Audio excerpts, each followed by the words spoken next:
ömür qısa oldu, çox xəyallar da qısa oldu, belə arzular da qısa oldu, talih də qısa oldu, bəxt də qısa oldu. Hər şey nəsə belə yığcam oldu, belə çox belə ağırlı, acılı keçdi bu günlər. Çox da belə çətin günlərə, durumlarla bu qısa ömür bizi üzbəüz qoydu. Elə bir vəziyyətlərə gəldik, çıxdıq ki, bax görürsünüz, haldan hala düşmüş insanlar. Amma bir söz də deyim də belə, bu həqiqətən də qəhrəmandırlar, şərəfli yol keçirlər. Bu yol bizə, ailəmizə görün neçəyə, nə cür başa gəldi. Bəzən deyirlər ki, şəhid olub da, gedib bir. Əlbəttə ki, mən də başa düşürəm, Qur'an-ı Kərimdə də bu barədə var. Ayələr bunlara aiddir. Amma sizlər üçün bir dənə söz deyim. Bu yaxınlarda əlimə bir video düşmüşdü. Ona baxdım, gördüm ki, deyəcəm sizə asan olacaq hər şey.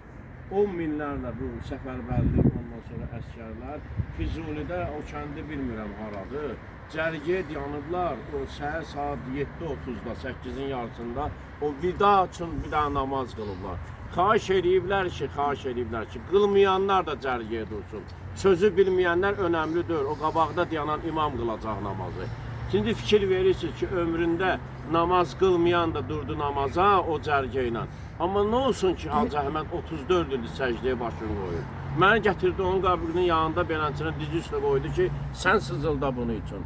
Fikir verirsiniz ki, məqamı Allah verəndə necə verir? Bunlar bizi üçün, bunları həzm eləmək çətindir, çox çətindir. Doğma, evlad itirən ana üçün həddindən artıq çətindir. Hər gün gözünün qabağında dayanacaq. Hər gün qəlbi, ürəyi onunla danışacaq. Doymayacaq bundan. Xəyalla hər gün yol gedəcək ona tərəf. Hər gün canlandıracaq onu. Allah Teala şəhidlərimizə rəhmət eləsin. Yaralılarımıza Allah şəfa versin. Bu ağır günlərdir, çətin günlərdir. İllərlə bu xalqın başına oyunlar gətirilirdi. Axırı bir gündə, bir yerdə dayanmalıydı da bu. Gəldi indi bizim bəxtimizə, bizim taleyimizə yazıldı. Allah səbir versin əsli bacı, sizə də burada şəhid analarını görürəm. Onlara da Allah səbirlər versin. Necə deyərlər ki, əgər səndən bir söz düşsə, hər dəfə deyərəm, heyif səndən gözəl oldu. İndi mən dərdimi kimə deyim, getdiyim yolların hər addımına, hər qarşına qurban olum. Xalqıma qəhrəmanlığın qalsa da, mənim evim qəmlə doldu.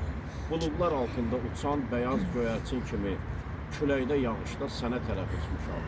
Nə sən geri dönmürsən, nə mən sənə çatmıram.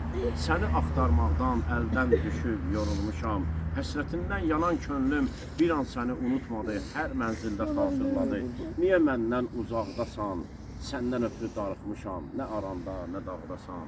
Sənə tərəf ay deyilən, il deyilən yol gəlmişəm.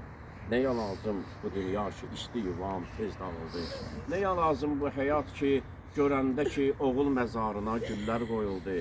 Nəyə lazım bu ömür ki, oğlum məndən qabaq öldü. Allah səbir versin, Allah sizləri qorusun deyirəm.